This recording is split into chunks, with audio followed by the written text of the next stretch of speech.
தங்களை மீன்பிடிக்க விடாமல் இலங்கை கடற்படை தொடர்ந்து அத்துமீறலில் ஈடுபட்டு வருவதாக மீனவர்கள் வேதனை தெரிவித்திருக்கிறார்கள்.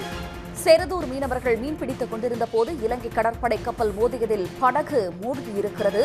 படகு மூழ்கியதால் நடுக்கடலில் தத்தளித்த நாகை மாவட்ட மீனவர்களை சக மீனவர்கள் மீட்டனர். தங்களை மீன்பிடிக்க விடாமல் இலங்கை கடற்படை தொடர்ந்து அட்டூழியத்தில் ஈடுபட்டு வருவதாக மீனவர்கள் வேதனை தெரிவிக்கின்றனர்.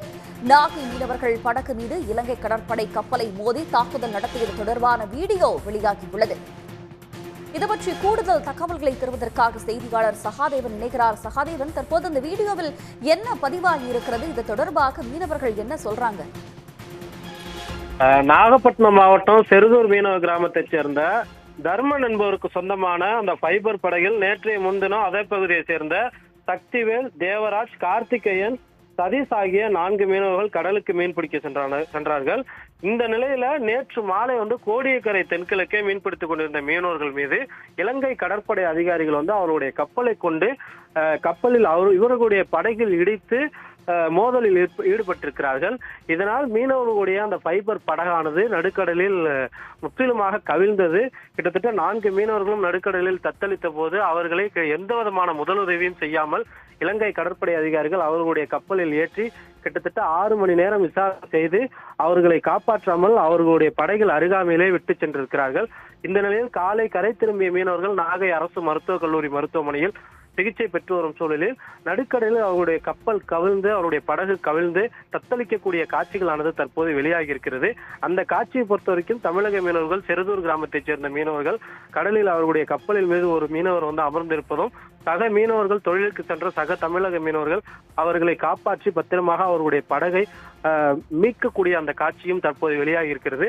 தொடர்ச்சியாக மீனவர்கள் மீது இலங்கை கடற்கொள்ளையர்கள் ஒரு புறம் தாக்குதல் நடத்தினாலும் இலங்கை கடற்படை அதிகாரிகளுடைய அந்த அட்டூழியம் என்பது தொடர்ச்சியாக நடைபெற்று வருகிறது. குறிப்பாக சுதந்திரமாக நடுக்கடலில் மீன்பிடிக்க ஒன்றிய அரசு நடவடிக்கை எடுக்க வேண்டும், அதற்கு உண்டான உரிய அழுத்தத்தை தமிழக அரசு கொடுக்க வேண்டும் போன்ற கோரிக்கைகளை நாகைப்பட்டினம் மாவட்ட மீனவர்கள் வலியுறுத்தியிருக்கிறார்கள். கிட்டத்தட்ட 1 மாதத்திற்கு மட்டும் 50க்கும் மேற்பட்ட மீனவர்கள் மீது தாக்குதல் நடத்தியிருப்பதால் தொழிலுக்கு செல்லக்கூடிய அந்த நாகை மீனவர்கள் ஒரு அச்சத்துடனே செல்லக்கூடிய ஒரு நிலை ஏற்பட்டிருக்கிறது. சகாதேவன், இதுபோன்ற நடவடிக்கைகளில் தொடர்ந்து இலங்கை கடற்படை ஈடுபட்டுக் கொண்டிருக்கக்கூடிய நிலையில மீனவர்கள் எந்த அளவுக்கு இதனால பாதிக்கப்பட்டிருக்கிறாங்க? கண்டிப்பாக விசைப்படகு வைத்திருக்கக்கூடிய மீனவர்களாக இருந்தாலும் சரி, ஃபைபர் படகு வைத்திருக்கக்கூடிய மீனவர்களாக இருந்தாலும் சரி, ஆழ்கடலில் தொழில் செய்பவர்கள் விசைப்படகு மீனவர்கள். ஆனால் அந்த ஃபைபர் படகு மீனவர்களை பொறுத்தவரைக்கும் அதிக ஆழத்திற்கு செல்ல முடியாமல் ஒரு குறுகிய எல்லையில் மட்டுமே அவர்களால் மீன் பிடிக்க முடியும். காலையில் மீன் பிடிக்க சென்று மாலை இரவு அவர்கள் கரை திரும்புவார்கள். கிட்டத்தட்ட தினக்கூலிகள் என்று சொல்லலாம் அவர்களை. அப்படியாப்பட்ட மீனவர்கள் இந்திய எல்லைக்குள் தமிழக எல்லைக்குள்ளேயே கடலிலேயே மீன் பிடிக்க பொழுது அவர்கள் அத்துமீறி இலங்கை கடற்படை அதிகாரிகள், இலங்கையை சேர்ந்த கடற்கொள்ளையர்கள் அவர்கள் மீது தாக்குதல் நடத்தக்கூடிய சம்பவங்கள் நடந்து வருகிறது.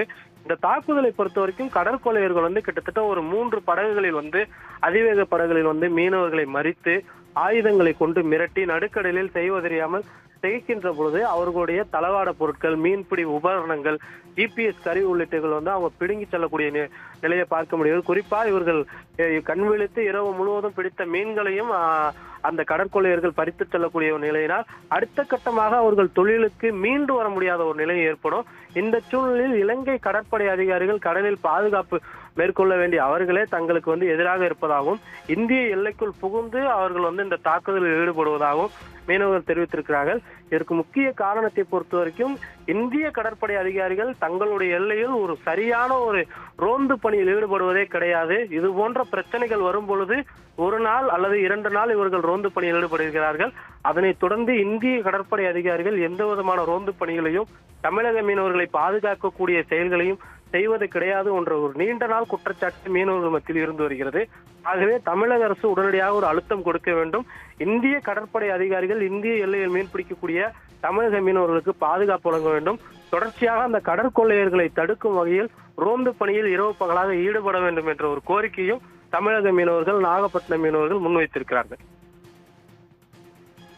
தங்களுடைய விவரங்களுக்கு நன்றி சகாதேவன்.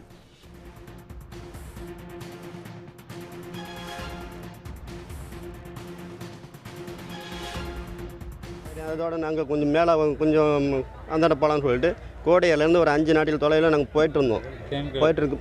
போயிட்டு இருக்கும் பொழுது அங்கே நேவி வந்திருந்தாங்க. எங்களோட சேர்ந்து எங்கள் சகப்பாட்டும் கொஞ்சம் இருந்தாங்க. எல்லாம் ஒன்றா தான் போனோம். அங்கே நேவி அங்கே வரும்போது நாங்கள் பயந்து போய் திரும்பி நாங்கள் வந்துட்டு இருந்தோம். எங்களை ஸ்லோ பண்ண சொன்னாங்க. நாங்கள் ஸ்லோ பண்ணோம். ஸ்லோ பண்ணி அவங்க ரொம்ப ஸ்லோ பண்ணவே இல்லை. அதே ஸ்பீடில் வந்து இடித்து எங்களை தள்ளிட்டாங்க. நாங்கள் எல்லாருமே தண்ணியில் தத்தளித்து வலையில் மாட்டிக்கிட்டு உயிரை கிளம்புறதுக்கே எங்களுக்கு ரொம்ப மூச்சு திணறு கெட்டு போயிடுச்சு எங்களுக்கு. அதனால அங்கங்கே அடிபட்டு போய் இதாகிட்டோம். ஆனால் அவங்க காப்பாற்றுறதுக்காக லைஃப் ஜாக்கெட் போட்டு எங்களை கூப்பிட்டு மேலே ஏற்றி உட்கார வச்சுக்கிட்டாங்க. அதுக்கு மேலே எங்கே அந்த நேரத்தில் போவேன்னு சொல்லிட்டாங்க. அதே ஒரே இடத்துல நிலையை உட்கார வச்சுட்டாங்க. ஸ்லோ பண்ணால் அவங்க வந்து ஸ்லோ பண்ணாமல் போட்டில் வந்து மோதிட்டாங்க. மோதி போட்டு கவுந்துருச்சு. நாங்கள் போட்டில் மாட்டி வெளியேறதுக்கு ரொம்ப கஷ்டமாயிடுச்சு. அதுக்கப்புறம் நாங்கள் தத்தளிச்சுட்டு இருந்ததை பார்த்து அவங்கள லைஃப் ஜாக்கெட் போட்டு நேவலில் எங்களை தூக்கினாங்க. தூக்கி உட்கார வச்சுருந்தாங்க. இப்போ ஒரு அரை மணி நேரம் 3/4 மணி நேரத்துக்கு பிறகு எங்கள் மீனவர் பக்கத்தில் இருந்தாங்க. என்ன போட்டை காணுமே அப்படின்னு சொல்லிட்டு அவங்களாவே வந்தாங்க. ஒரு 3 போட்டு வந்தாங்க. வந்து கை தூக்கிட்டு வந்து, சார் நாங்கள் எங்கள் மீனவர்களை போட்டை திருப்பி காப்பாற்றிக்கிறோம் அப்படின்னு சொன்னாங்க. சரின்னு சொல்லிட்டு போட்டை திருப்புங்க அப்படின்னு சொன்னாங்க. ஒரு 2-3 மணி நேரத்துக்கு போராடி போட்டு திருப்ப முடியல. போட்டு இருட்டியும் போச்சு. அதுக்கு பிறகு போட்டை திருப்பி எல்லா மீனவர்கள் தண்ணியில் பயந்து திருப்பி கட்டி போட்டு இழுத்துட்டு வந்தாங்க.